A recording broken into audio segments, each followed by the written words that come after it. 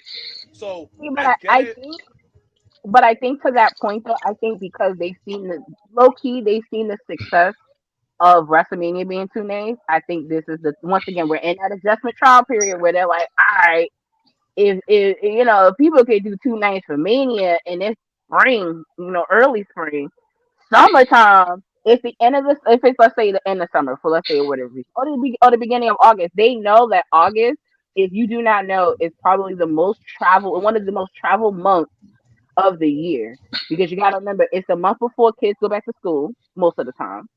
So all the families is taking trips. The end of July, that first second week of August, people are traveling all the time. So Mm-hmm. they've probably done some like research into that point of it and saw like, all right, let's give it a try. And also them doing, I think them also giving it a 2 year period is giving people time to prepare for that transition versus had it been this year, had they had said SummerSlam Cleveland 2 nights, we all would have been like, oh hell no, what the hell? So I think for them to do it so far in advance, it prepares people, it gets people excited. And I think that was one of it's a marketing technique. When you do something so far out, you build that anticipation for that particular event. And I think on a advertising side of things, that's genius because now everybody knows, yo, August 1st and 2nd, 2026, SummerSlam, boom, and you can plan that far in advance. So it's pluses and minuses. Just me personally, I would prefer WrestleMania being the only thing tonight because it gives that magical feel. It gives that like once in a lifetime situation where now, like once again, how they did WrestleMania 28 and 29, where it was like once in a lifetime. Now you're doing it again. It's not once in a lifetime no more. It takes it out of it. So, I mean, I'm not mad at the hustle. I'm not mad at the money. Somebody had asked and said, Javon had asked why in 2026 and not 2025. You answered I that. don't, Um, huh? You already answered that, No, I don't. I think it might be a deal that they were probably putting together because they probably have another place already for already for yeah. 2025. So that's probably what it is. So what I read recently is once again TKO is thinking about having all the big fours 2 nights and then having the smaller pay-per-views international. Which, Like, when you think about it, it levels out for it kind of missing out the smaller pay per view where you have the 2 nights for the big field here in the States. I mean, it's a balance. It's going to be interesting to see how it plays out once again for the first year because we're still under a year of TKO officially merging with WWE. Like we're still in that like they're still trying to figure things out. But I do think doing it and also too it probably was a consolation prize for them not getting WrestleMania. He probably was I like, mean, yo, you know what? Our bad. Vegas is calling us, but we're gonna grant you this big summer blast because that's what everybody was complaining about it being cold. So now they ain't got no choice but to be. It's gonna be warm, so ain't nobody can complain about that.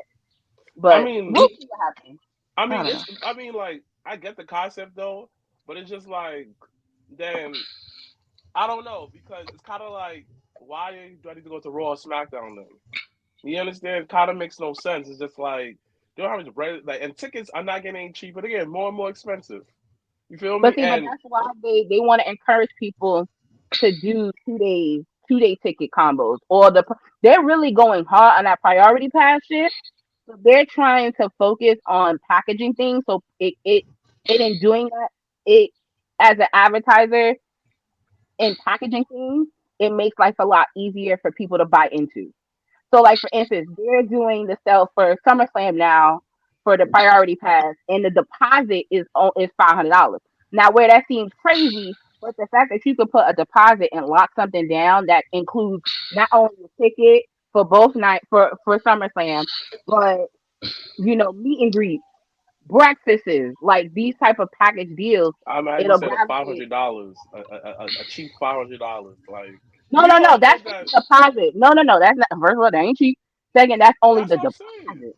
You hear the $500 Well, deposit? Like yo, But listen. then, but there's I could somebody as me. Like I love that because I budget. So like for no, no, me, no, no, no, no, no. It's not an issue. But I'm talking about you have to put a $500 deposit. Listen, I could go on Royal, like all these cruises, and give $100 deposit, and it will held me down. Like, dang, nigga. but but you this is also the got to second you also got to look at what you're getting for the package. No, I So understand that. I no, no, no, no, no, no, hold no, on, no, hold no. on, hold on, I don't hold have on, an hold issue on. with the deposit. No, no, I don't have an issue with the package. But $500 deposit, dang. No, but the thing about it, but the thing it is, could be like worse. the way people are looking at it is like you can do that, put that deposit down, you're locked in. So then you're looking at a couple of things. It's kind of like the subscription model that a lot of people are going for right now.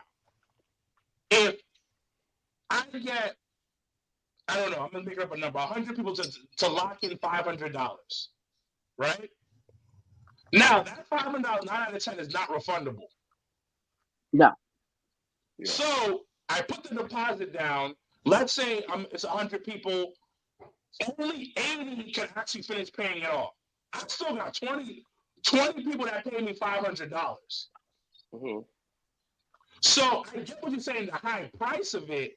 But when you look at the deposit and then now you're able to pay it off because, like you said, a family of 4, family of 3, or even me by myself, that right. deposit is bad. That's a lot of money for the average, especially in this economy right now. This economy is crazy right now, and all 3 of us work quality suit jobs, and we still be like, yo, damn. Niggas are So struggling, bro. so so when they look at it like, all right, we know the average consumer, blah blah blah blah. Let's lock them in. They might not pay for this, but we still got this $500. But the thing about it, and that's the one thing I kind of learned. Shout out to Mania Club. One thing I low key learned is niggas will pay. Like you may not, she may not. But yo, when I found out a family of 3 had dropped, that suite for LA was about what, 3 and change per day. This man from the UK bought 3 tickets. So now you gotta think about flights, accommodations, and the suite ticket. Like people will pay, and I think that's really where on the business side, that's where they at with it. They like, yo, people will still pay. But and it's also it's not just you're not just going to the show. Let's think about that. Right, They're packaging where it's an attraction. And I'm not saying it's wrong, I'm not saying it's right. But I'm just saying from a business standpoint, you're going, okay, I'm gonna go to NXT, I mean WWE SummerSlam. Actually, let me look up the packages. Y'all keep talking. I'm gonna look up these packages real quick. yeah, because they for some extent, um, but in doing 2 nights, does it take away? It does take away essentially for them wanting to do NXT the same weekend. Yeah. Like how they're doing Yeah. Money in the Bank this year. Money in the Bank is in Toronto, and Money in the Bank is actually they're doing the combo ticket is for 3 nights. It's the SmackDown, it's the Money in the Bank, and then NXT. I think Heatwave is the Sunday. But if So anything, though, I won't be surprised. So it's on the screen. It's on the screen right now, right? you gonna Hold have to on. enlarge that because I can't Right. see. But Okay. All right. I'm So like, my ass is blind. I can't see, but you can read it to me though. okay. So let's look at it real quick. The silver package is you buy a ticket and you get a pass. That's upper level seating, pre-show out of venue hospitality with superstar appearances, But how official much is it? priority pass gift. a dedicated stadium entrance, and WWE credential and lanyard. Right? That's official tissue. That's one. That's just regular tickets. Champion pass, premium ringside seating, ringside photo op, fast lane and hospitality, in venue pre-show food with Kane and WWE superstar. Oh, that sound out your alley. But how much is it? Hold on, let me see. How much is the price? So that's $550. Ooh, It so they goes up even to let you use the section too. yeah. So all right. So we go back. Now we got the elite one, front row seating, elite welcome event, exclusive backstage experience, press conference access, premium Ooh, gift bag, private section at pre-show and venue hospitality with superstars, commemorative chair, hassle-free shipping. yo, that actually makes sense. Yo, first of all, I need to know how much that is because that may be interesting. But And then the thing secondly, about you have to email the team to get the info. That's when you know it's elite. Hold up, the next one. Undertaker Suite. nah, bro, Premium. nah, Wait, bro, wait, there's wait, no way. wait. Premium suite ticket, all inclusive food and beverage, in suite Undertaker appearance. Nah, Oh, bro. wait. I'm not done. Authentic Undertaker Championship title, earned photo opportunity, exclusive Undertaker themed gift, an exclusive elite event.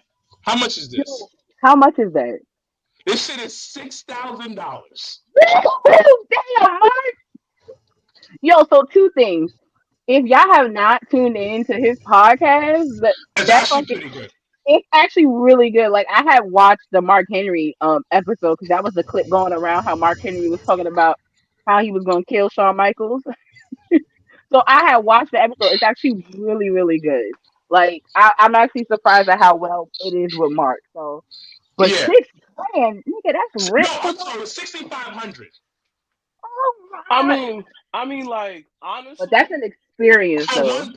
easy E, it's for one person. It's for one person. But But the it gotta thing be is, when you do that front row shit. You don't see a family of people in the front row. You see one nigga. You see that one Trinidadian nigga. You see the Brock Lesnar guy. You when you do shit like this, it gotta be you do it by solo. yourself. You do it by You do it by yourself. But yourself. but the thing is, so I went to Disney World a couple years ago. Now I will not say how much I spent on Disney World. Will not repeat how much I spent. And Wait, give a range. Give a range. You don't gotta say that. nah, It, it it was was a over one. 3 grand. Huh? It was over 3 grand. It was definitely over $3,000. More than that. It was over six. We're not gonna talk about it. Nigga, you spent 10 bands. So You gotta be hold on. fucking me hold at on, hold that on. Let him point. talk. Let him talk. Let him talk. So it's just like this. You put a deposit down, just like in Disney World. You put a Mm. deposit down, and then you pay it off over time. So the thing is, if you put the deposit down in January, and then you got to pay it by June, whatever, you're actually fine. Especially if you go half with somebody. But to go back to what I'm saying, when I went to Disney, when I went to Disney World, it was an experience. Like, and I know people don't. I enjoy experiences because I like memories. Because I understand that we only have one life, and I work extremely hard. So I'm gonna enjoy what I can enjoy what I have. Especially, it doesn't have to be crazy. But what I'm trying to say is that when you pay that kind of money, you're taken care of. So it's up to you if you have it. I recommend spending it. Because when I went to Disney World and I spent the money that I spent, nigga, I felt like I was in a Disney movie. Nigga, a giraffe came to my room and I felt like my nigga. And I felt Wait, like a I was giraffe? Wait, I'm gullible. A giraffe really came up to your room though? nigga. That's what it is. I had fucking well, what's the one with the horns? I mean, the gazelles running across my room and shit. Not in my room, but Nigga, like were you across staying in my. the Lion King resort? Yeah, Oh, for real? I got the Disney Kingdom, my nigga. Triple launch. Wait, you stayed at the Lion King resort Yeah, I went down with to the some authentic African food. Nigga, I was eating. Nigga, I was mm. But just like this, you put the hands and you grab it like that. I was living good, but you spend what you spend. Mr. Black? Yo, your brother like, I'm never going to Disney. Fuck out of here. Who said that? Who said that? Who Your said that? face. Who Yeah, said that? but the thing about it, like, Your is what I'm face. trying to Like, say is that these experiences are one of a kind. And I always say, if you got the bread to pay $6,500 for Mark Calloway, yo, go what was the ahead. price of that first package though? Low key. Oh, the first package? Hmm. Let me see. Let me look back up. You guys But keep it's talking. interesting that one of those packages includes the press conference because I forgot his name, but he used to be on the bump and on his podcast because I had saw the clip and talking about how they low key want the press conferences to have fans. 550. That's a Five fifty deposit for or the that's the first one. price. 550 for the first one. The press Uh, one, you they have to having a hard time sign up. hearing you on YouTube. Hello? You hear me? Wait, What kind of bootleg AirPods you have? I'll take it off. You're so stupid. Yeah, Matt Camp. Thank you, Javon. Because I was like, I don't know that nigga name. But he had spoke about the press conferences and how they don't want people asking hard hitting questions, low key, They don't. They don't. They don't. because Like, they're that because and also too the talent that is there like at the press conference they're not prepped for the questions, so it it makes it realer, but then it also shows where if somebody's not prepared for a question, how they look crazy. So that's why sometimes Triple H looks crazy because he be like, I don't. Mm. but then Do you again, but do you then guys hear me now? Do you guys hear me better now? yeah, way better. But then again, Yeah. like, you know, the difference is, it's just like, yo, at the end of the day, I get it. You don't ask it hard questions though. So don't do, so don't do, so don't do bullshit. Simple as that. You feel me? And I get it. You want a smooth transition, but like, nah, this is a wrestling business. And that's why I sometimes feel like the people that they picked for the press conference, I think they thoroughly go through the material to see that if they be asking, saying like certain things about the company, questioning them, you know, making them do their job. Because certain people at that last press conference, I'm looking like, y'all niggas be so soft on WD sometimes. I'm looking like, I see why certain niggas didn't get picked. Or the people who did get picked, they're so hard on AEW though, but they so pro black on WWE. It makes No. sense. You can So pick the audience. hold on. Do you guys hear me? Yeah. Mhm. So that press conference one, you can't buy it. You can't buy the ticket. You have to email WWE for that. That's why I said I Oh. had that. That's why I said I had. They be looking through people's. Well, they gotta vet you people, yeah, because well, Yeah. first they also do want like a level of legitimacy though too. Like, so I can understand vetting people, but then I also to the point of like how it's interesting that it's included in the past. So like somebody like as an individual that let's say got a one man show and they want to go to something they want this experience plus to be able to go to the press conference. I think it's a dope add on for that package. Like if you're a one man band that actually not is actually not a bad idea. But all right, let's move on from La WWE for two. Well, actually, we can talk about this weekend wrestling. As both promotions are gearing up for Memorial Day weekend full of wrestling. Um, last week's SmackDown when we recorded last week, um, you saw the semifinals of Bianca and Tiffany and Jade and Nia on SmackDown, which woo, I was thoroughly enjoyed. I loved both matches. You saw Tama Tonga advance to the finals along with Randy Orton. So that's geared up for tonight's SmackDown. So you have Nia versus Bianca. and you have Randall versus Tonga. And then on the Raw side, I was shocked that Lyra Valkyria won. I'm not gonna hold y'all. I was pleasantly surprised, but she advanced to the finals going against Io Sky.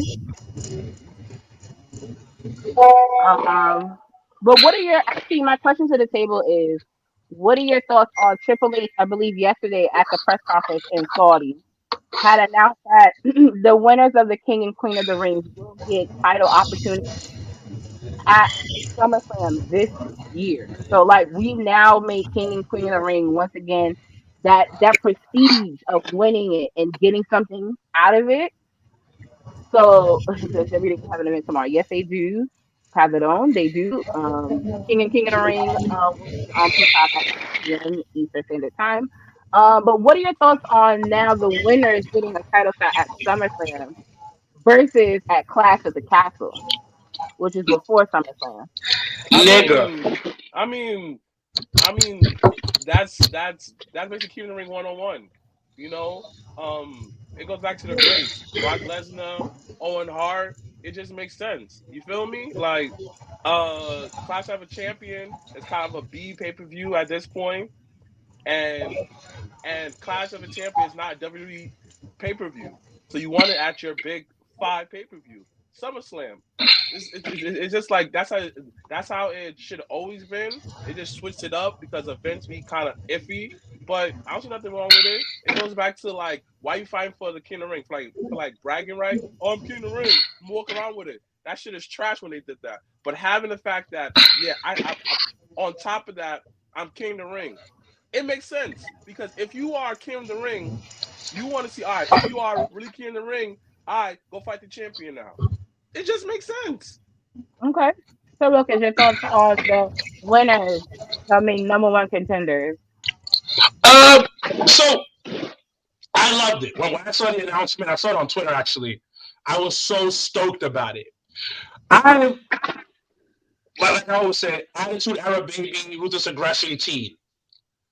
And when I saw it, I was it goes back to what my brother said, but what growing up, King of the Ring, when you won that, that means you're gonna be a superstar. 9 out of 10 times. Exactly. So when he and then the past couple of years it's been like, oh, okay, all right, okay, whatever. And this kind of legitimizes it once again, like you said earlier.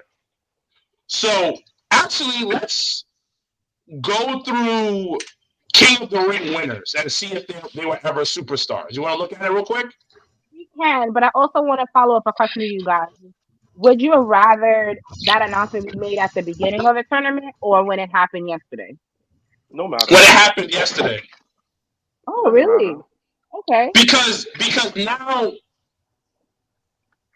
when you do that, you go, oh shit, I gotta tune in definitely now. Okay. And now I think it gives an extra bump to everything. Okay. To Doogie, shout out to Doogie in the chat on YouTube. Yes, so they get to challenge their prospective brand champions. So if whoever wins on the SmackDown side, they'll challenge the SmackDown champions at SummerSlam, and then whoever if the winners are from Raw, they choose the Raw champions. Which actually makes me want both to be SmackDown champions. Like, I actually want both Why? wrestlers to be from SmackDown because to Stephanie Hardy's point, I think she had mentioned it. Or someone else did. If they do Randall versus Cody at SummerSlam, whoa, whoa, and if they could do Nia versus Bayley, whoa. Those That's are all I'm bangers right there. That's all I'm saying. It's like both SmackDown sides, I think is more of like a oh shit than the Raw sides would be. But you wanted to bring up past King of the Ring champion, so we could take a quick look at that. Oh, okay. Good We can go through that. We can share my screen. So let's go to see if they became superstar. That's the question. And this All is also right. subjective. Because what somebody could be for one may not be for the other. So 1986, Harley How? Race. Okay. 1987, Randy Savage. Oh, okay. That was 1988, the whole King Macho thing. Yep. yes. 1988, Ted DiBiase. Just start with 91 because like the other few was just like whole bunch Low of like key, because I was inexpensive. like, all these Yeah, niggas just were start with already 91. established. Right, right. Because like how No, that no, even like hold 88. on. But then hold on. We go to 89, Tito Santana. 90 had nobody. 91, Bret Hart. Yeah. 93, Bret Hart again. 94, Owen Hart. 95, King Mabel. 96, Steve Austin, Yep. superstar. 97, Triple H, superstar. 98, Ken Shamrock, semi-star. Still It just, was the guy. it just was a bad. I wanted more for Ken. Damn. Now, this is the But he one. did main event. He did main event. I think that Raw for that Yeah. title. He did do But that. this one coming up in 99, this is because The Rock politicked on this one, in my opinion. You guys know I love The Rock. Billy Gunn. I mean, do you blame The Rock? Y'all made a whole tournament with just DX. So Selfish. I actually liked that Billy Gunn had won that because after he won that, I think he became Intercontinental Champion. So and then he had a run with that, and he was always in some shit for like a period of time.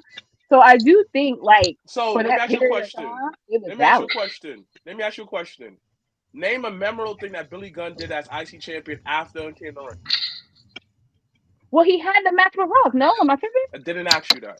What memorable thing that he did? That it was that not memorable. He had the match with Dwayne. That basically the rain buried him and embarrassed him. That didn't help him at all. So Huh? That nigga still wrestling, so I guess it ain't do that bad.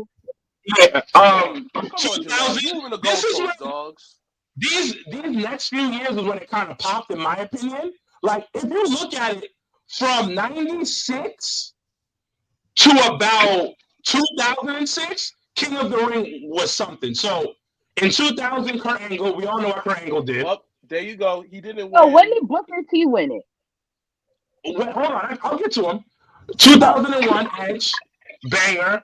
2002, Brock Lesnar, banger. 2006, Booker, that fucking worked. 08, William Regal, No. Stop it. The original plan for King of the Ring for when William Regal run is basically like he was GM. So he's gonna be like on some a real dictator. But he failed the drug test. So this is why that the reign this is why that kind of went underneath the table. And when he came back, he won the IC champion.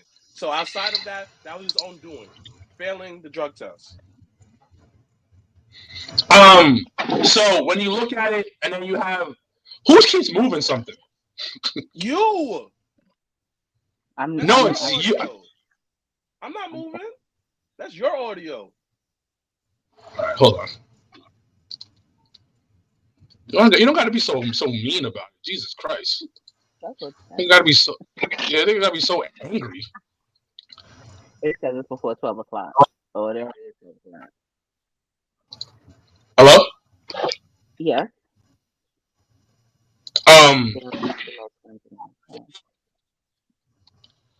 Think. Hold on. Hello. Yeah. You guys. Yeah. So I think we have Brock Lesnar, Booker T, William Regal, Sheamus, and then 2015 Bad News Bear, and then we When we're up Sheamus to where had we're at won right it, now. when Sheamus won it, it didn't. I didn't feel like it did anything. I think when Sheamus won Money in the Bank, that was more of a thing than him winning the King of the Ring.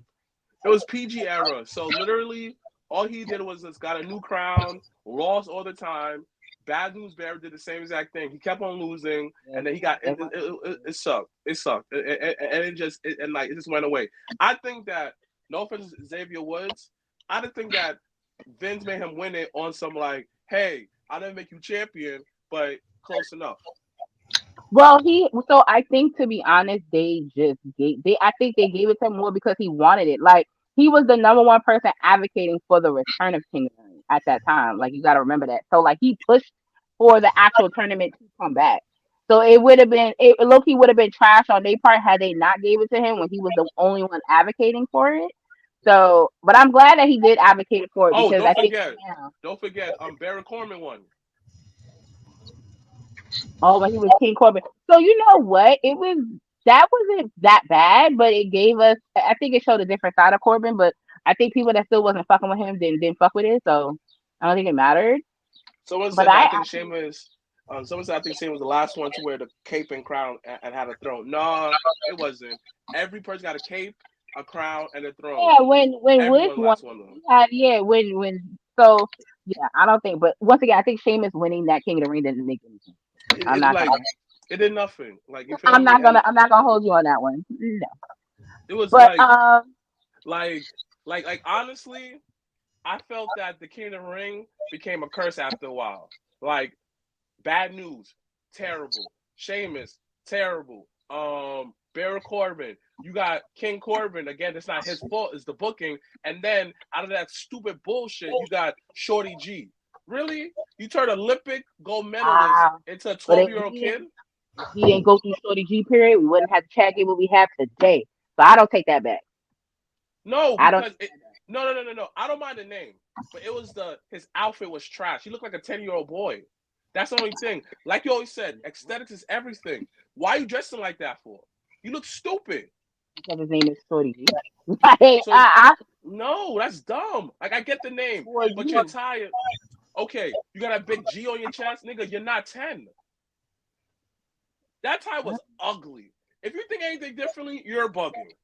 No, I think once again it was a time he had to go through. I fuck with Chad Gable from the beginning, middle, and now. So like for me, it was whoa. Someone said that Shorty G. I mean, Chad Gable did not win Olympic gold medal. Yes, he did. He won a Olympic gold medalist. He did. He did?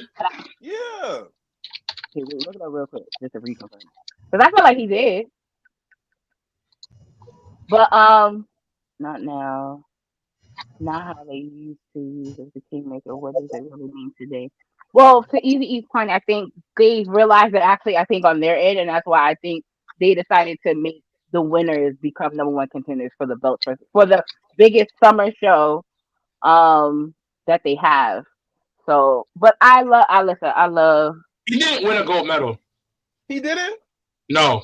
He was in the trials. He's an Olympian, which means he's really, really, really, really good. I'm thinking he's also a state champion too. I'm thinking of that other dude, the other Gable. The Gable Stevenson nigga? Yeah, trash.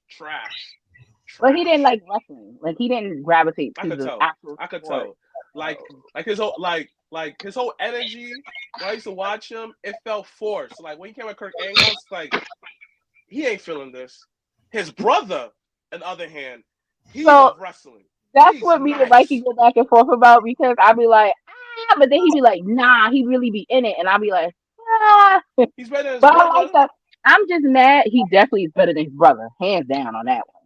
But I like the little group that they had, and that's why I was mad when Drew grew like this shit that happened with him because I was like, he was the glue. But actually, someone said that after King of the Ring lose the world title match, their status would drop. Nah, they don't. And the shit happened before we shit on it. Damn. Facts, like Jesus Christ, like relax.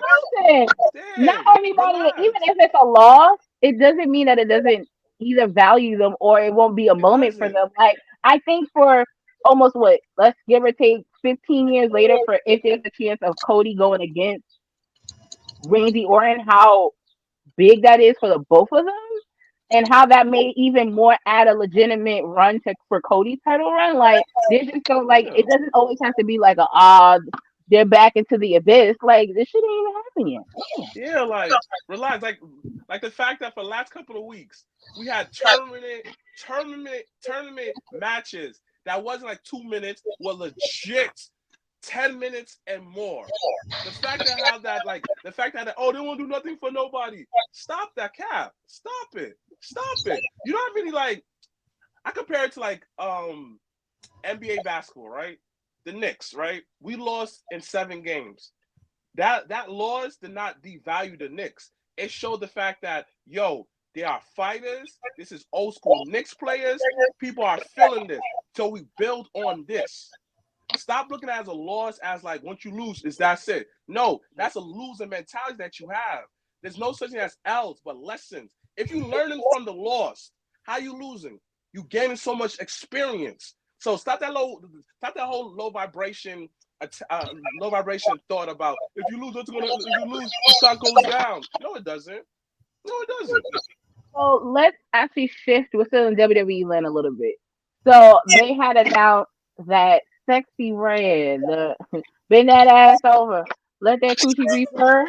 Cause you know, I don't be no the ski girl. She gonna be on NXT this coming Tuesday. We try to get tickets. I'm not even gonna hold y'all. Where's it gonna be At the performance center at NXT. Like we have to for the tickets. Well, we didn't get them, but I had everything like on like if they did give it to us. I had the flight, I had the hotel ready to go type of shit. Like we would have did a 24-hour turnaround just to go to NXT. But they announced that Sexy Red will be on NXT this week. And it's so funny because I felt like people that normally actually don't even watch wrestling had hit me with like, yo, y'all can't go to NXT? Like, nigga, what? I mean, I'm there. What do you mean? I'm so pumped for that. I mean, like, honestly, everybody complain about they don't bring up rappers or people that's not relevant. Look. That's it. Right. I don't hear I don't hear no one's mouth because they bring in someone relevant because she's relevant to the white culture and the black culture. So I want y'all to, when y'all watch this week Tuesday, just watch the front row. Just like I think it's like the third row is like nothing but niggas, and it's the same niggas every week. It's the funniest thing. Just watch their reaction to everything. It is by far the funniest thing. I have a question to everybody, to the internet, everyone in right now. Y'all think Sexy Red is pretty? What does that have to do with anything? We talk about Sexy Red, right? Like, but why are you even talking about her looks? What does that have to do with anything? Yo, this nigga be Captain Saberho out here, B. So that's no, I don't think she's ugly at all. She's not my cup of tea. No. You be bullshitting all no, I'm serious. I'll let you rock. I ain't gonna say nothing. No, because that's not that serious. Like, there's no reason to mention that. Like, you think she's pretty? Nigga, why? Nigga, who cares? It's a question. We're potting. This is what we do. We ask the I'm just saying, it was the most irrelevant thing ever. Like, you think she's pretty? It was like, nigga, what? All right, fine. Honestly, can you answer the question? Because I mean, it's not for me to answer. My brother is not gonna answer it, so never mind. No, he did. He said that he didn't think that she was not ugly, but that's not his cup of tea. That's what he said. I mean, to answer it, to me, she's a typical hood girl. So, what does that mean for you? She looks like she's average as best. Okay. And right. and her music is trash, but she's popular. You know what's so funny? This morning when I got on Facebook, everybody low-key had been. I felt like every status I was looking at was talking about Sexy Red and niggas giving her albums a listen. It's so ironic that you said that because I was just like, actually, there's a whole bunch of niggas online that's been listening and that are wrestling fans and that have been on it like, her music ain't that bad. So her music is trash. Oh, she talk about popping pussy and stuff like that. There's no substance to her music. What's wrong with popping pussy? My nigga, son. It's not for you. Hold on.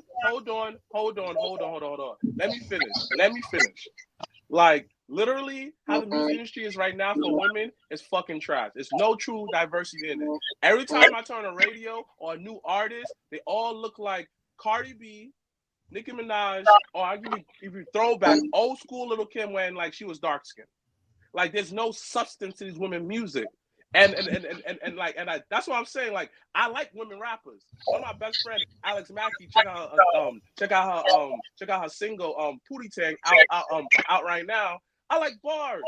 Like, I like the diversity. I like Rhapsody. There's time and place for everything. I just feel like when it comes to market of women,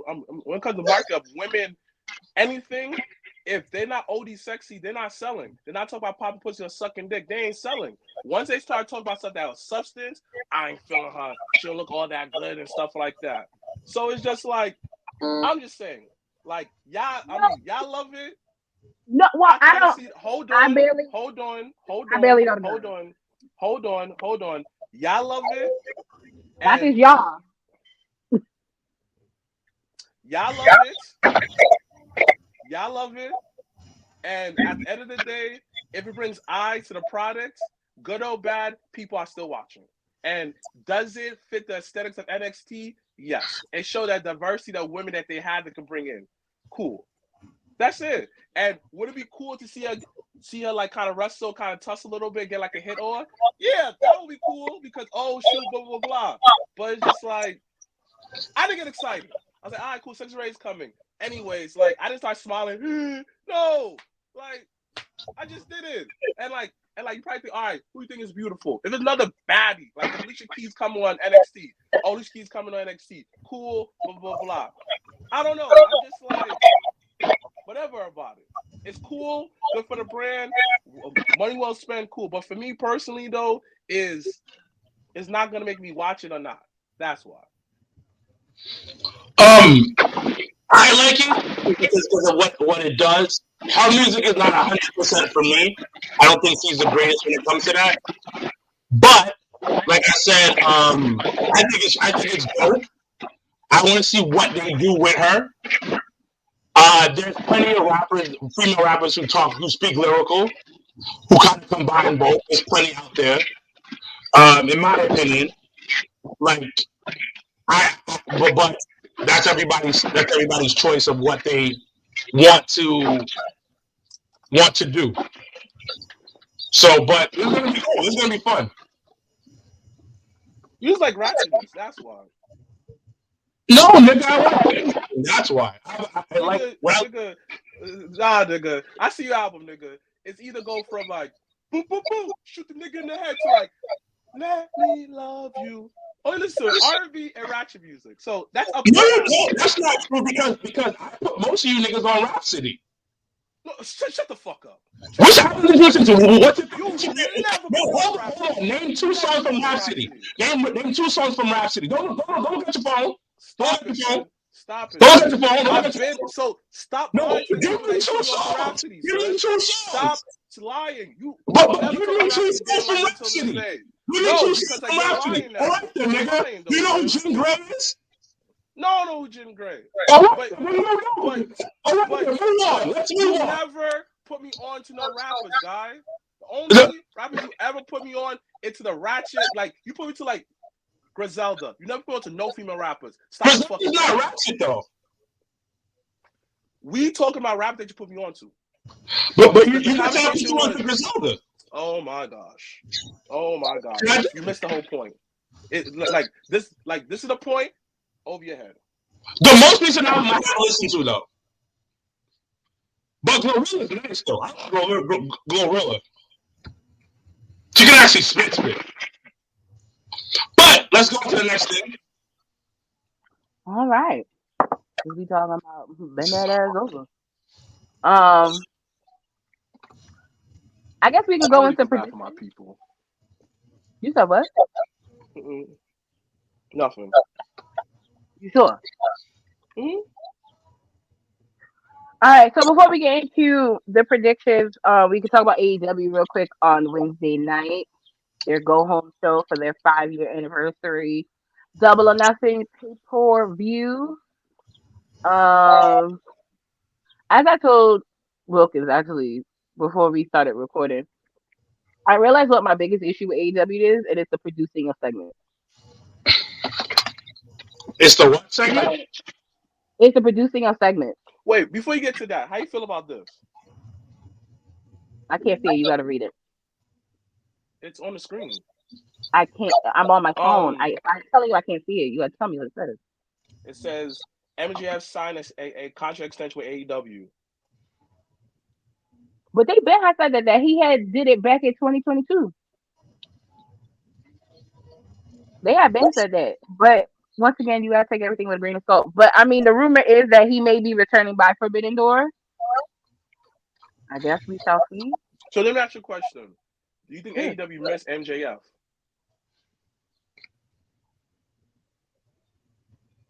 The question was, do I think if AEW misses MJF or does the fans miss MJF? AEW, do they miss? I said it right the first time. Yeah. Do AEW miss MJF? It's just like how that at one point people said that, like, for example, do WWE miss Roman Reigns? Like, that's what I'm saying. Yeah, I said it right. Yeah. I'm not backing out what I said. But do I didn't say you were AEW, backing out of it. I was trying to clarify what you were saying. You mean so AEW as like management or like the talent there? AEW, the company, do they miss MJF? Do they miss him having him there? Do they miss the segments? Do they miss his presence? Do they miss his wrestling? Does, ever since he left, did like the value of AEW go down? That's why the presentation, everything like that.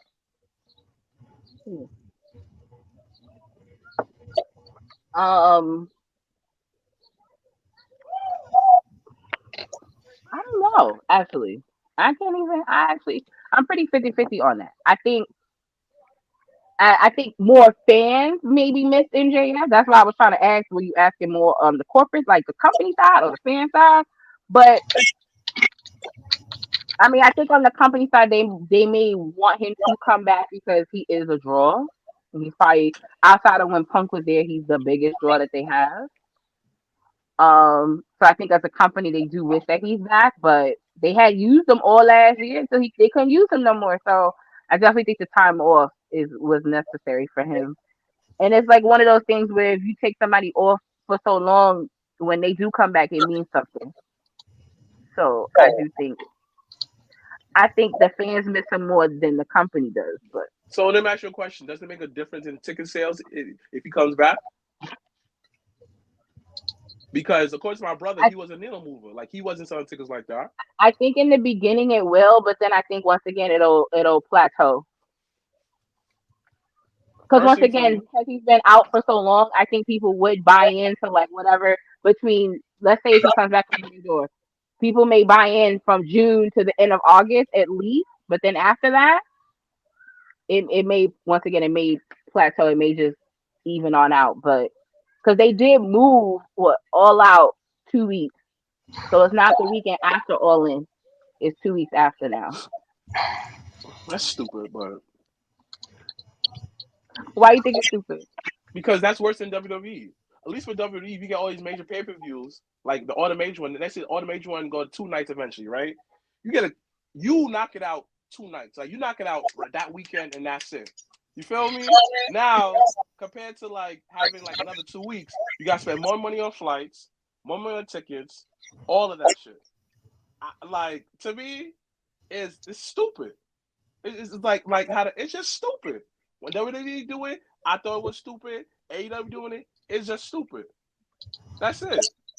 I don't think that how they think long term, because it's having like pay per view 2 weeks. Like, everything that one thing I noticed is everything that AEW does is what wrestling fans hated what WWE used to do back in the day. Okay. That's how I feel.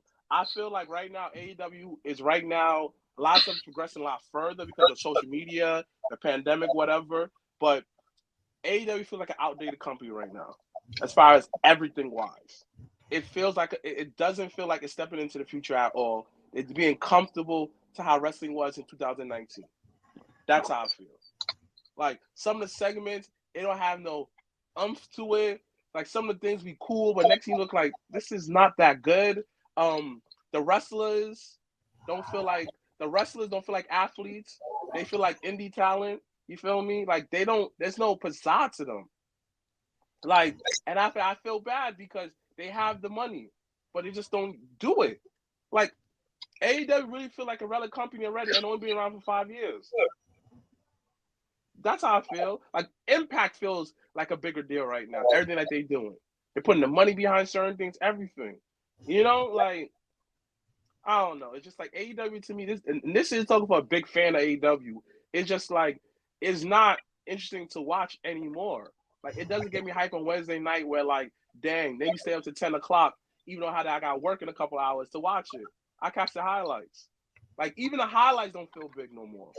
Like, I don't know. AEW just feel like a relic.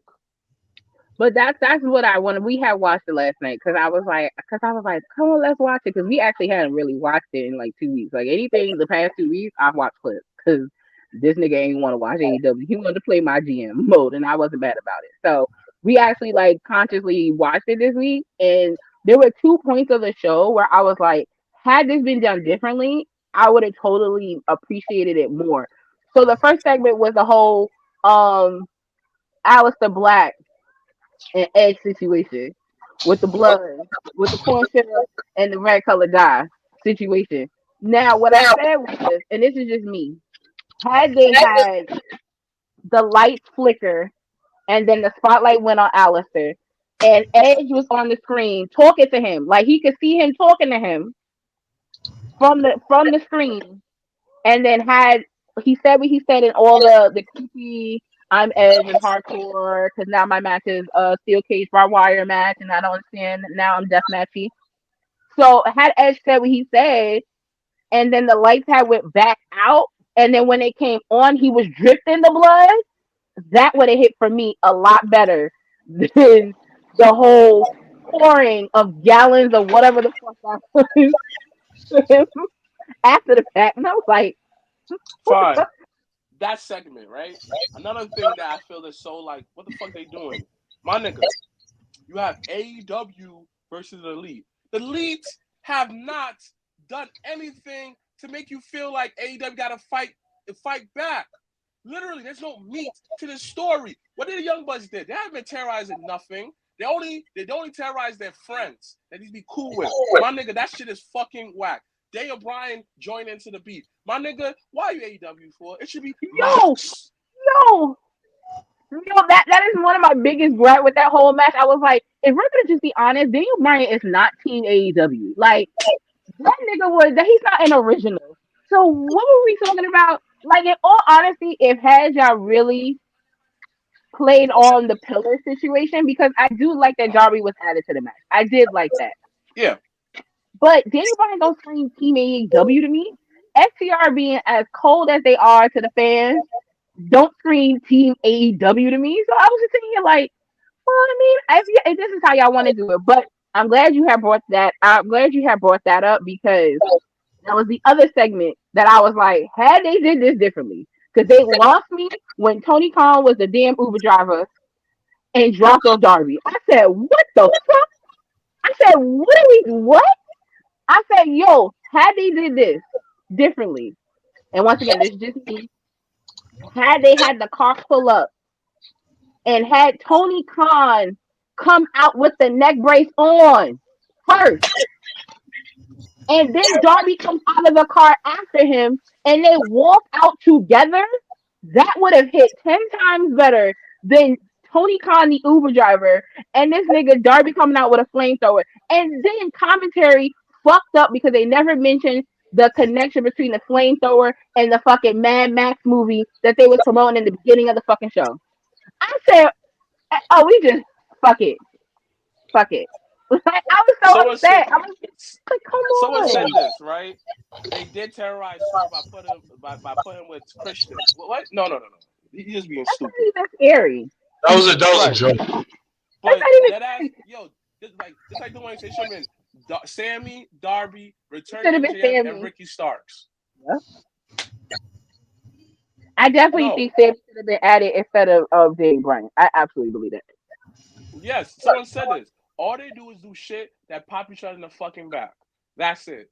Like, honestly, AEW just feels like a company where wrestlers come, get a big bank, and dip. Because I feel like there is a mixed connection from the fans, from the wrestlers, until management.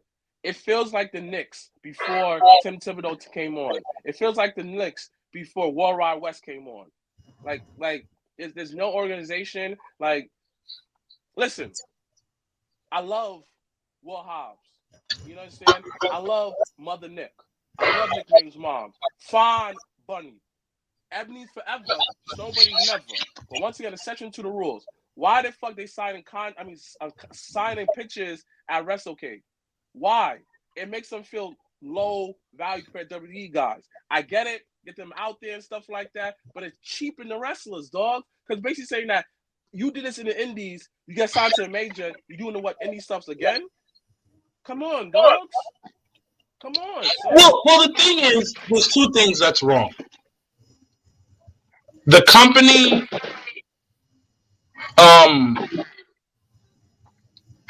has no system. That's what it is. There's no system in play when it comes to how things are. The company is just literally just you come here, do your thing, and that's it. There's no system in play, and everything you talked about, there's no producer. Where's the producer that's, hey, we need you to move here, to come over here, to do this, to do that. So I think that's one of the problems with the company is that there's no real producers on there, and it's hurting them. It's hurting them when it comes to certain things, and there's also one of the things is that we have dope storylines. Like I kind of like Swerve and Christian. I like that. I actually do like that. I would actually like it more if it was the first priority. Yeah. So I've been enjoying that, and then they have other little things going on. So right now I'm reading this book about like leadership and organizations and everything, and it made me think about AEW actually. That's when you're wrestling Mark. You start thinking about shit. Mm-hmm. And when I was watching Dynamite, I realized one big thing. There is no more common goal within that company. And let me explain what I mean by that. And I don't want to say when Cody was there because Cody's the Lord and Savior, but in many ways he might actually be. But when they originally started, the common goal was to be the alternative to WWE. To be that company that was different from WWE and to be the best that they can possibly be, even beat WWE in some ways. And you saw that. Every Dynamite was a fight to potentially outdo WWE, to potentially build a brand that will be better than WWE or be that alternative for wrestling fans who are true to wrestling. And that was what it was. And if you watch Dynamite in when it first came, the first 2 years, fire. It was some good stuff that they were doing. It was storytelling. Then you had sports centric type of things, and not everything was perfect, but it had something. But it also felt like everybody had a common goal, and that common goal was to be that ill ass alternative. And now that you watch it, and you kind of mentioned this like earlier, Janelle. That CM, and I'm not blaming 100% on CM Punk. I'm actually going to blame this on Tony Khan, and I hope he hears this. This is not a shot. When the CM Punk stuff happened, it broke the culture there. It broke the morality. And it was already sensitive as it was. But I think there was that last straw that broke the camel's back. You know what I mean? Mm-hmm. And he never got a point of rebuilding the culture within AEW. And you can kind of see it as you're watching it where there's no common goal. We're not all in here it's us against the world type of vibe. It's like, I'm here to collect a check. I'm going to go home. I'm going to do what I need to do. I'm over here. I want to be the greatest wrestler of all time, not the greatest wrestler for AEW. So what I'm trying to get to tie it all up, there's no common goal in AEW anymore for the wrestlers. That's why we see these segments where you're like, this doesn't connect. That's why even the energy when you see AEW wrestlers at events is not like, I'm proud to work for this company. Because my brother was talking to Miro, and he was just like, yeah. My brother was like, yeah, you should be used more. He's like, yeah, you know, nigga, I'm here. I'm signing these Mero, I contracts. forgot all about him. Mero, oh yeah, Mero, come on, what's his energy? And, First came to the company, different energy. Great example. so I think that's where we're at with that company. And the thing is, their pay-per-views be bangers because they have a common goal in those pay-per-views. Is I'm here to put out a fucking banger real quick. And money. It's, you know, that competitiveness of like, we're all trying to beat each other up, but the main goal is I need to put out a banger this night. I need to put on a That's show. what it is. That's what it is across the board when you watch their pay-per-views, where it's like, my match is gonna be better than the last one. So that's the common goal of putting this banger out. But overall, week by week, there's no goal anymore. There's no, we're gonna be the best. We're all together. Like, even all three of us, we have different ways of doing it, but the goal was to always put out this dope thing for the culture. Mm-hmm. But they don't have that anymore. That fight, that fight in them is gone. It feels like they're just here to collect a check. Yo, and also to that point, collecting a check, you have the person that you just spent millions and millions of dollars on, and y'all decide to go home show to be a video package for the match and not have both of them on your TV show.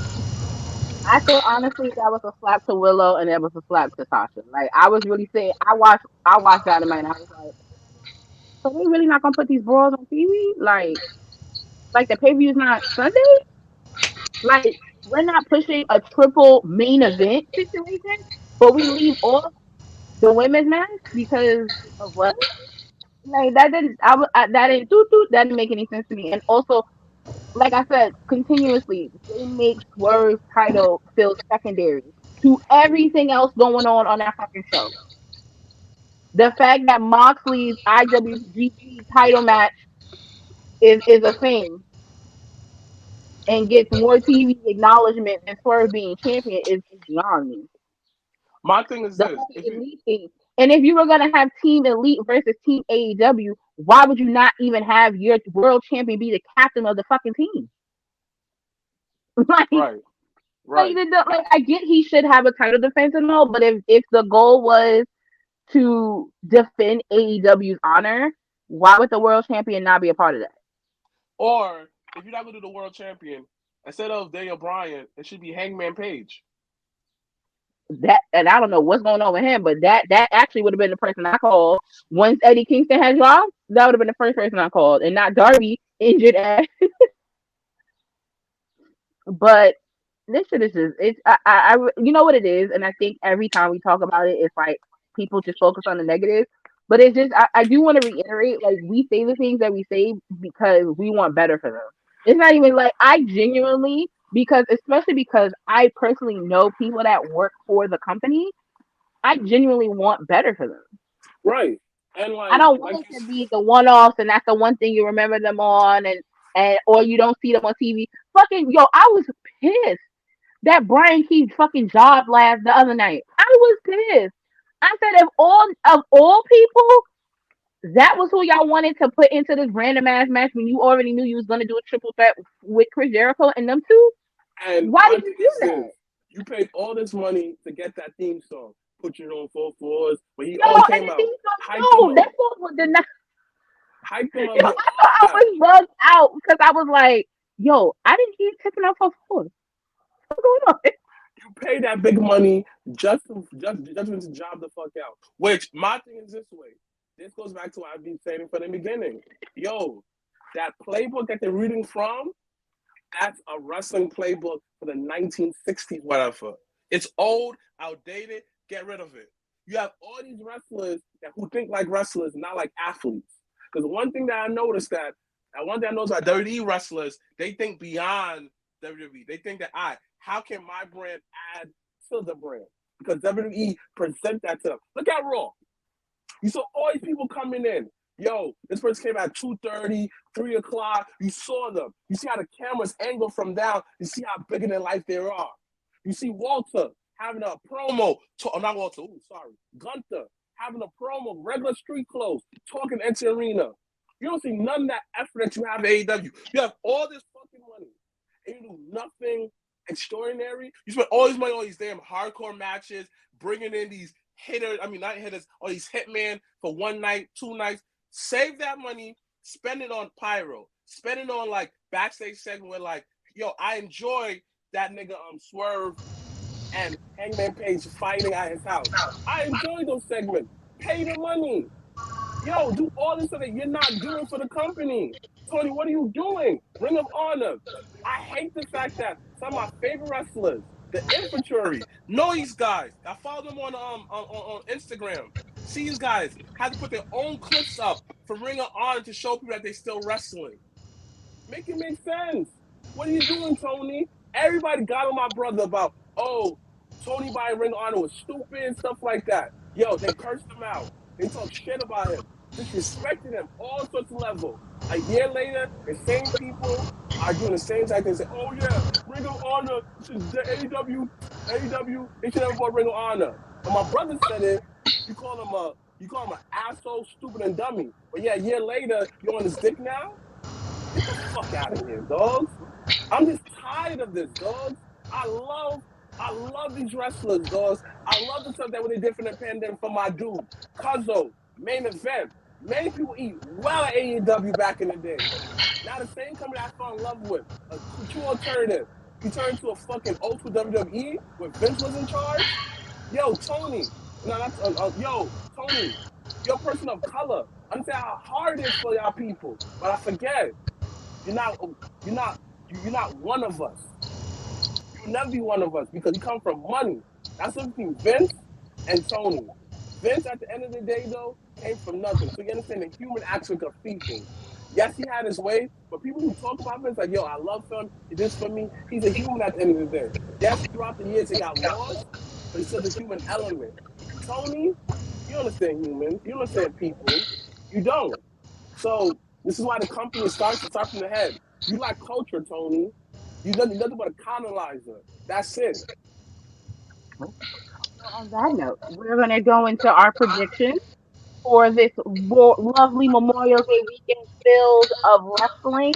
Once again, WWE's King in the Ring will be tomorrow in real lifetime Saturday, 1 o'clock on the East Coast on Peacock. And then once again, AEW Double or Nothing will be on Sunday. We will be at Legends for that. So once again, if you guys come out, support, hang out, let's talk some wrestling. That's what we're always there for.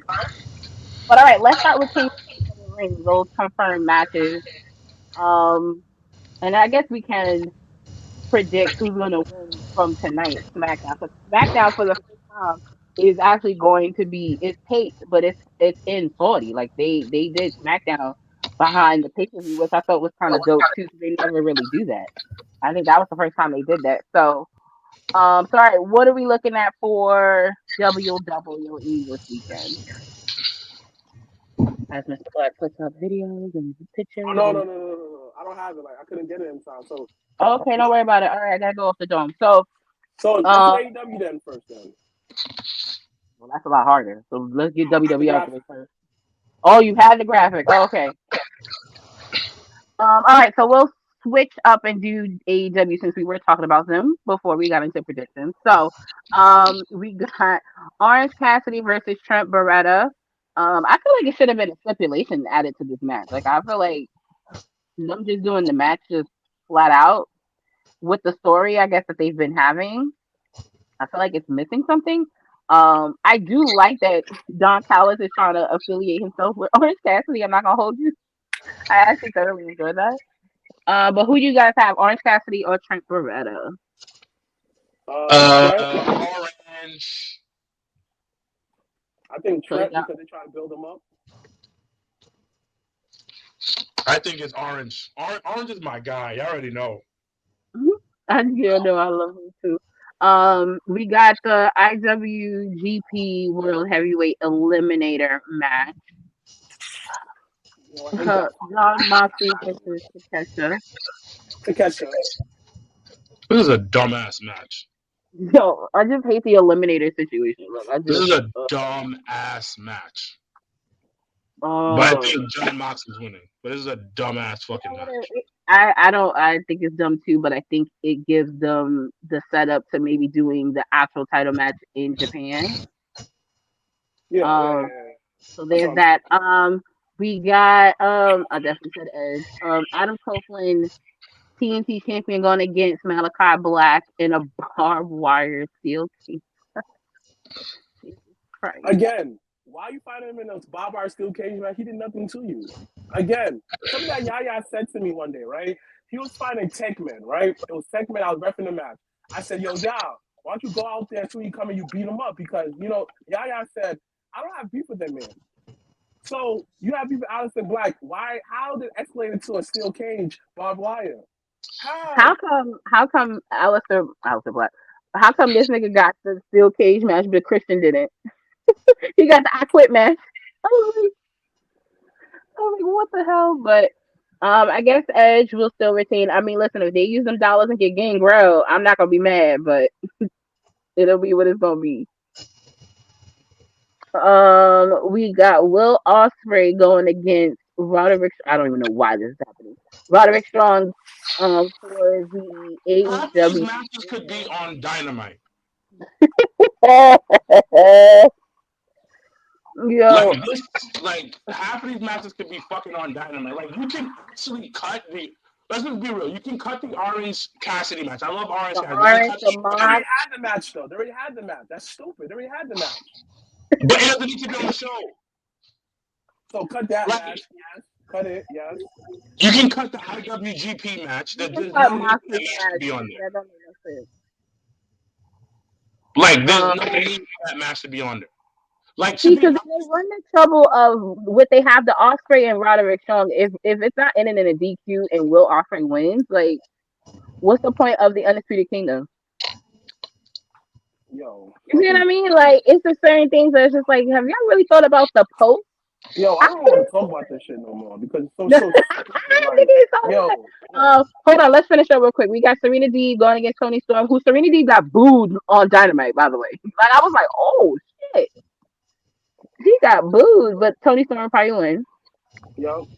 We got the Anarchy in the Arena, FTR, Darby Allin, and Daniel Bryan going against Okada. I always think when internet calls him Okody. It's so funny. Jack Perry and the Young Bucks. Deadly. I mean, it makes sense for the Elite to win to keep it going, but like I said, if it's gonna continue to overshadow Swerve, then I can't fully be on board with that. But we got Willow going against Mercedes Moné for the TBS title. Willow better win. Willow better win, bro. Like, reason for, but then again, my brother said this. Yo, they paid Mercedes Moné all this money for her to lose her first match. It's build it up. That she wins. No, I'm sorry. Mercedes Moné. Hold on. Let me take this down real quick. Mercedes Moné, she exposed herself.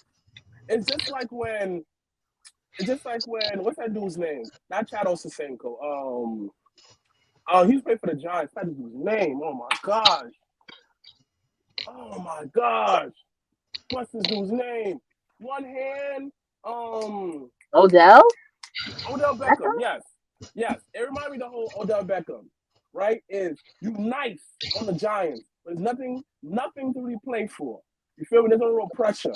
But now we went to other team when the pressure was on, you couldn't perform. That's how I feel about Mercedes Moné.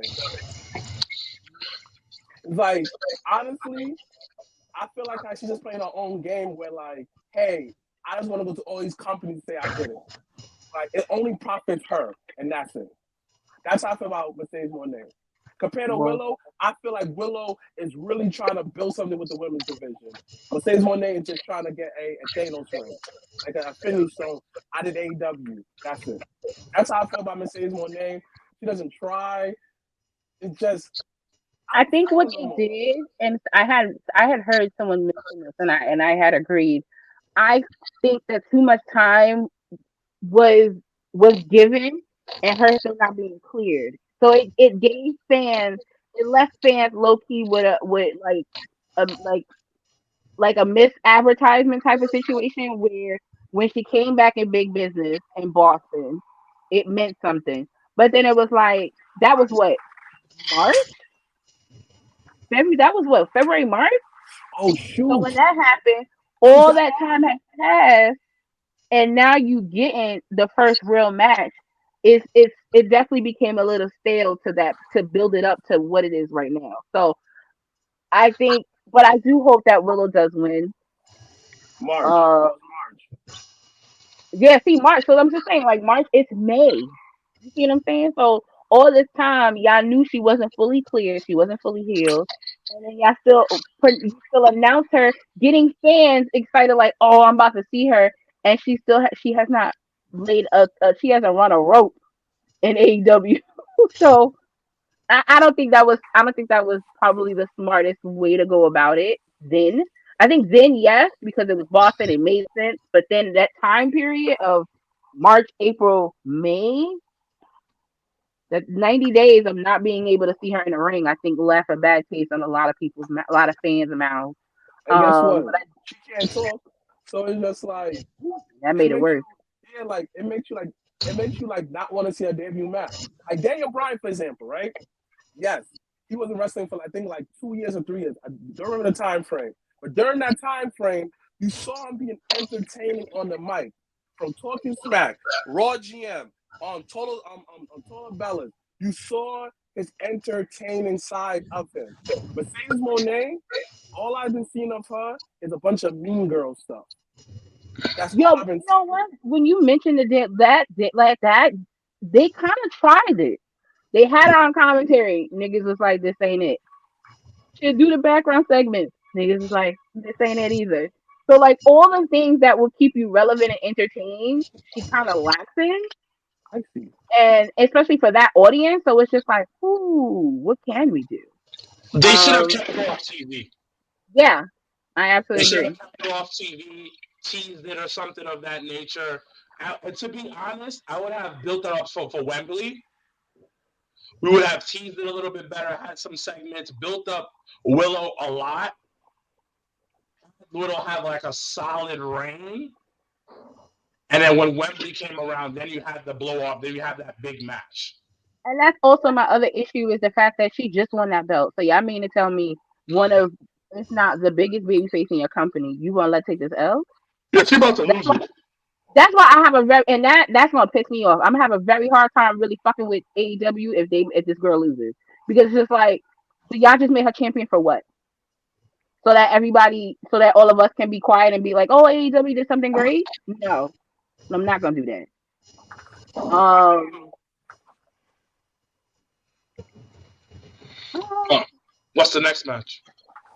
last but not least, the AEW World Title match with Shane Swerve Strickland going against Christian Cage.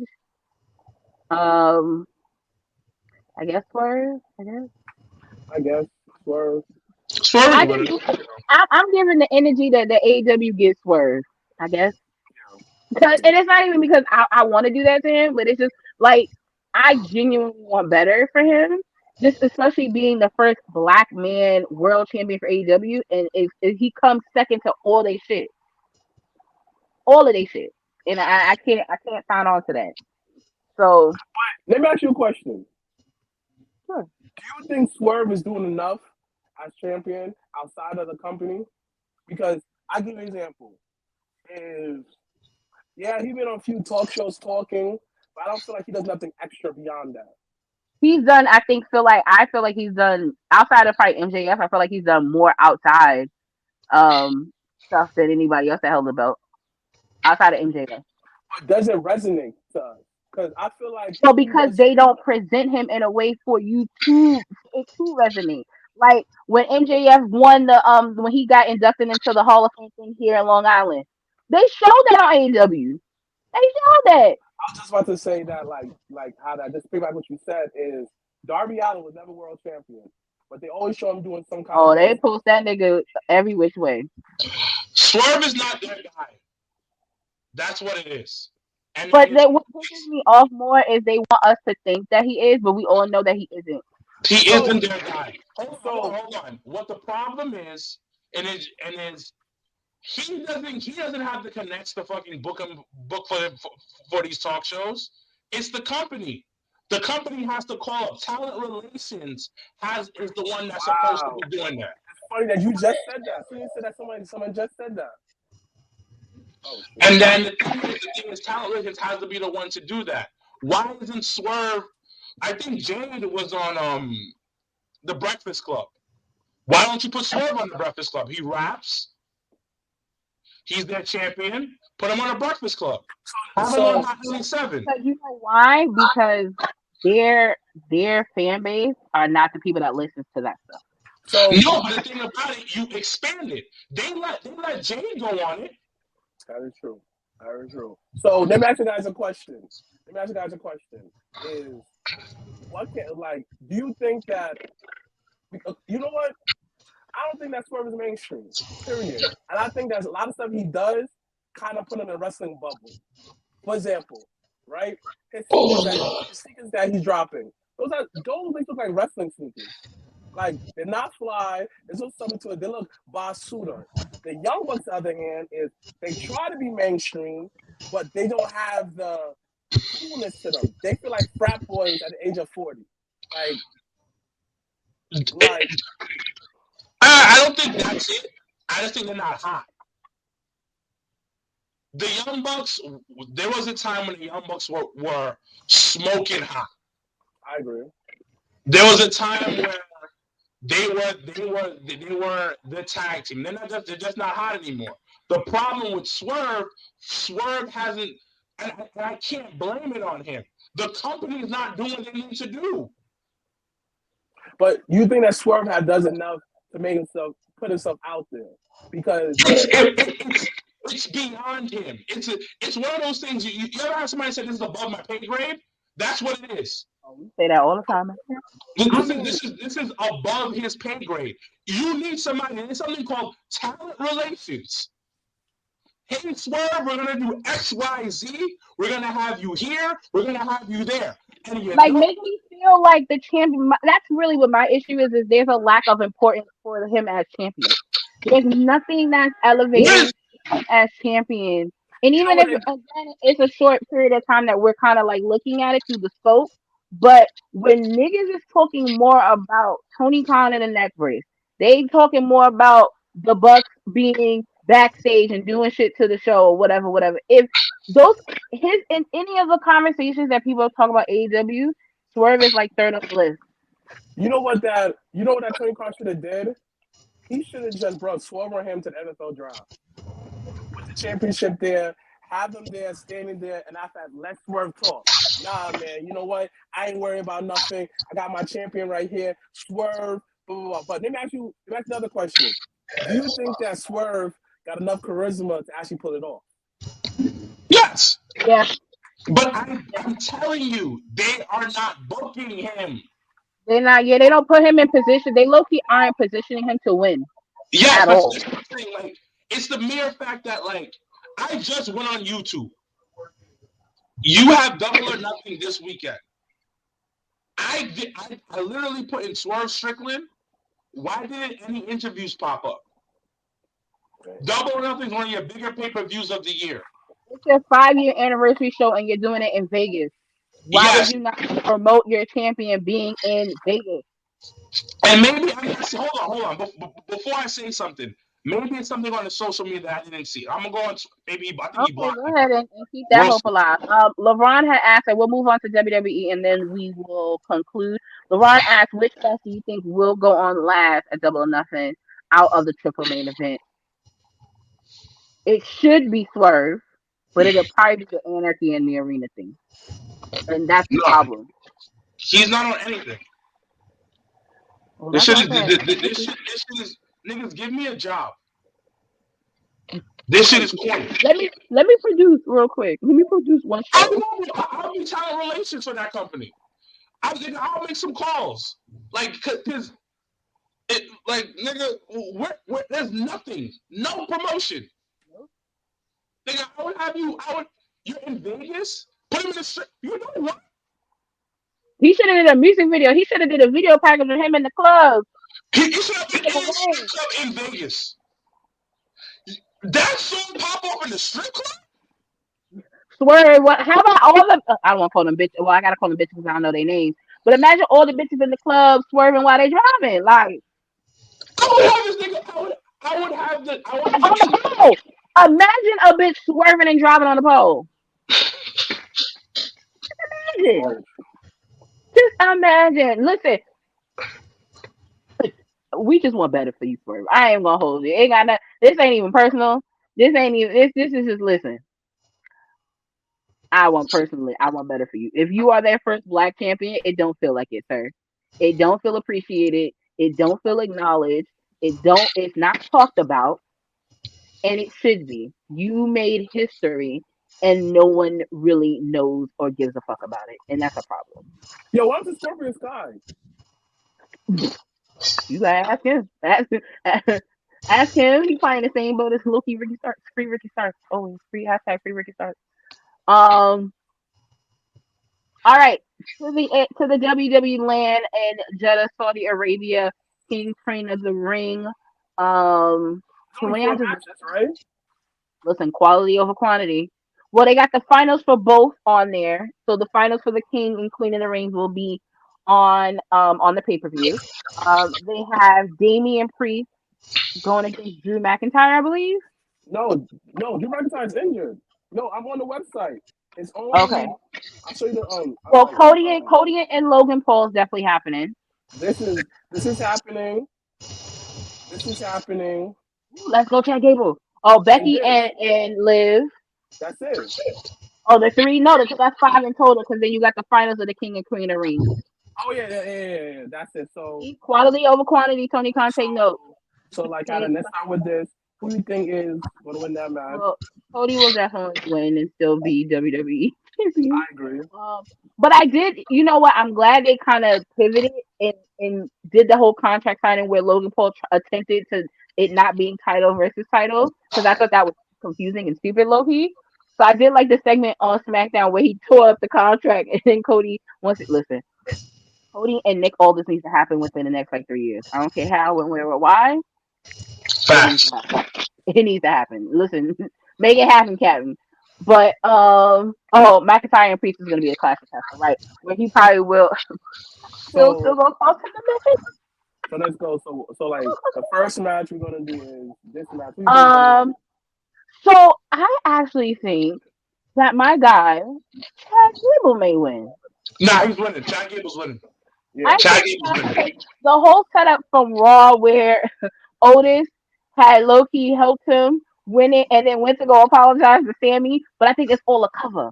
I think Otis is gonna turn heel, just like Chad, and they're gonna be bad. It's gonna be a wicked Alpha Academy. They're gonna get rid of Tozawa and Maxie Dupree, unfortunately, and they're gonna add the Creed brothers to that shit.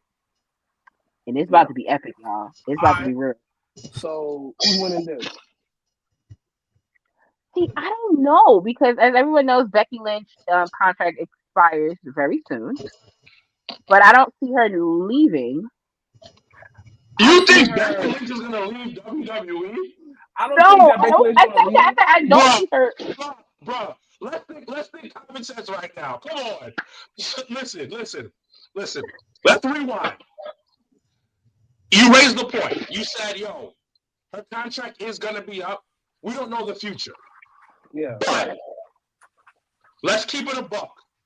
Yeah, Becky Lynch has been the biggest women's superstar over the past 5 years. Agree to disagree on that one, but facts are facts. Yeah. Because the real check that she's about to get, Listen, that household, her and Steph's household, that baby Rue is about to be set for life, Because baby. if I'm Becky Lynch, do you see what Sasha just got at AEW? Did you see what she just got? I'm gonna need y'all not only to match that shit, but I'm gonna need some extra perks on that one. I'm gonna need 2 buses. One for Seth, one for me. Because sometimes we argue. So I'm gonna need a second bus. Because I'm And a gonna babysitter. And a babysitter. And a babysitter every time that y'all paying for. Yeah. Like nowhere. And she's beating Liv. But the thing is, remember, but you know what is always crazy? It always reminds me low key of the screw job. And I don't know. It may be because I got PTSD from it, but it always makes me think like, niggas contract is expiring. Do they really want to leave the title on somebody that we don't know? But no, I think Becky. I don't know. That's one thing. I think Becky will stay, but something in my gut tells me Liv is gonna win. You I know don't know what? what. I wouldn't be surprised if Liv won. Yeah. Because I'm here for the Live Revenge tour. Like people say what they want. Like I am on board with the Live Revenge tour because I think it's dope. I think it'll be a great lead up to SummerSlam. And I don't know how long Rhea's gonna be out, but let's say if Rhea got back Hold up. SummerSlam. Remember the point I made earlier about the culture at AEW? What? Who just tweeted something? Who just said something? So the Wrestling Observer or whatever, they Oh, said okay. yeah, they just said that people from AEW said this. AEW went from a fun place to work with the great backstage camaraderie when WWE talent for the most part were walking on eggshells to a place with a lot of frustration from wrestlers making a nice and even great living but not getting anywhere near the ring, near the ring time, nor upward mobility hoped for. Well, that makes sense because Ricky has said in an interview that he did with World Culture that nigga's only wrestled 5 matches this year in total. I mean, not in 1 month, not in a week. From January 1st of 2024 to current day, that man has wrestled 5 matches.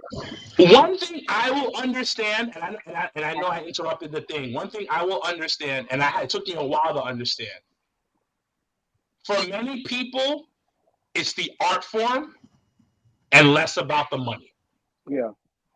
Yeah. Yes, I enjoy making whatever I'm making. It's more than I ever had. But I came in this business to wrestle, to be in the ring, to showcase my craft to the world.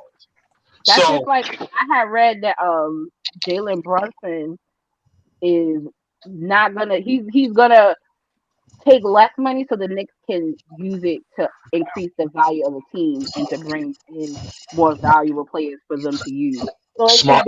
it's an example of listen, sometimes you gotta take the fallback for the greater good. And I think when you work at going back to your point of a common goal, when you have a common goal that's the same, everybody's gonna be on that same game plan and everybody's gonna be in that same type of time. And when you don't everybody's in the business for themselves, that's when y'all seen it live and in color what happens when everybody's in the business for themselves.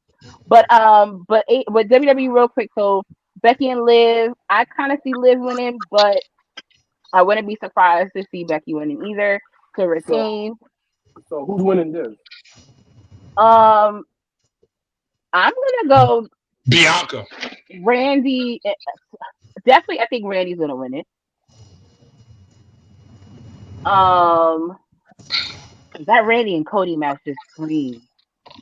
Like It's not to really say money. that it's not to say Gunther isn't championship ready because he is, but I don't think he needs the King of the Ring to win it in order to get the title shot that he wants. And also, I just think Randy and Cody it just makes 10 times more sense. Randy and Cody at SummerSlam. That's full circle. It's full circle, and there's so much you can play off that. He was in Randy's group. He was his protege. Yeah, Woo.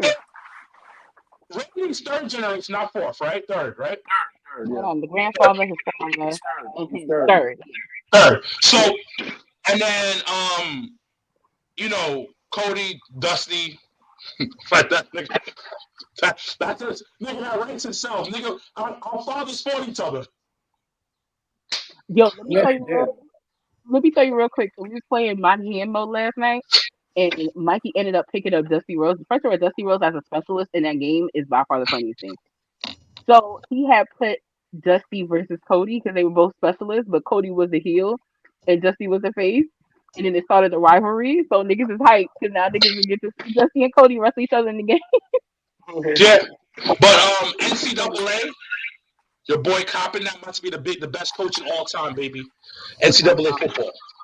All right, so I said Cody, I said Randy winning. You say who? Who do y'all have winning? I say Randy too. So what Okay. about the women's side? Randy I and mean, Bianca. nah, I think Nia should win it. I think Because Nia's gonna win. Because like I think that one reason why Nia winning because she has been the MVP of the women's division for a while.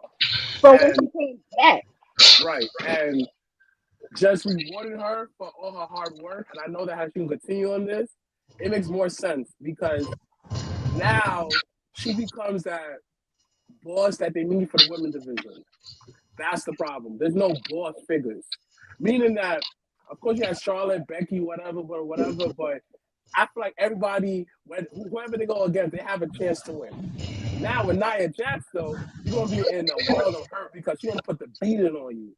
So to add that layer of her being queen in the ring makes total sense. exactly, yo, I need her to win because she's gonna make that shit so obnoxious that it's gonna be great. Exactly. And with WWE pushing certain things too, WWE gonna be behind to make it feel like an athlete.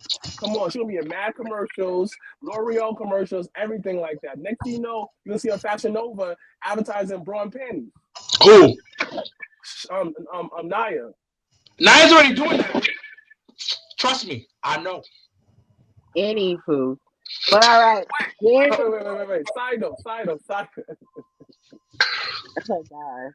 Do you think that the original AEW All Elite White Woman, Mandy Rose, will ever come back?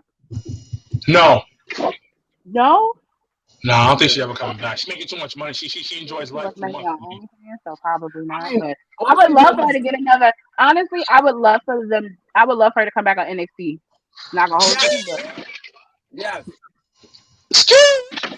Eddie, we gonna wrap this up now on that note. Once again, we'll be at Legends this Sunday for AEW Double or Nothing. Once again, WWE's King and Queen of the Ring will be live on Peacock Saturday, 1 o'clock Eastern Standard Time. But once again, we will be at Legends on Sunday for Double or Nothing. Wait, before you go, I like to advertise. I say wrestling. Oh yes, of course. This summer is the summer of Black Excellence. So we will push that. So shout out to Ashe and everybody on that team, where they will have, I believe, as their main event, Shelton Benjamin versus Jonathan Gresham. So that should be amazing. So shout out to them. Look at some of the matches they're gonna have. They're gonna have that match. They're gonna have my champion, Big Time Yaya. This shit is gonna be a banger. Shout out to Karen Danville. Karen.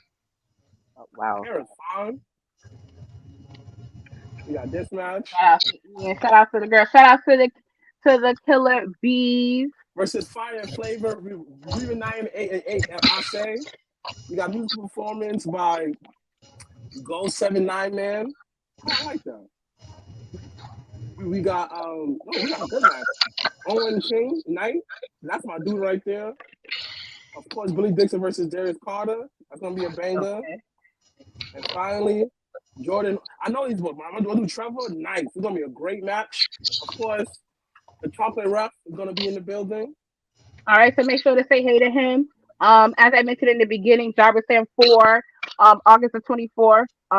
We will be starting to announce matches starting, I believe, next week. So make sure to stay tuned. The mission. Submission. Boomer, boomer, yeah. Boomer, yeah. I'm the suplex assassin. Boomer, yeah. Boomer, yeah. I'm the super. Of course, we got Shelton Benjamin at Jobber Slam. All right, so make sure you guys get your ticket. Sponsorships are available. Make sure to hit me up for that. Thank you guys for joining us on this at-home edition of the Jobbertears podcast. Once again, we'll be at Legends on Sunday, so make sure to come out, support, say hey. Okay, you can put it back on the screen so I can say goodbye. All right. So as always, I'm Janelle from HR here with Sir Wilkins and Mr. Black. We hope you guys enjoy your Memorial Day weekend and hashtag Black Excellence. We are out.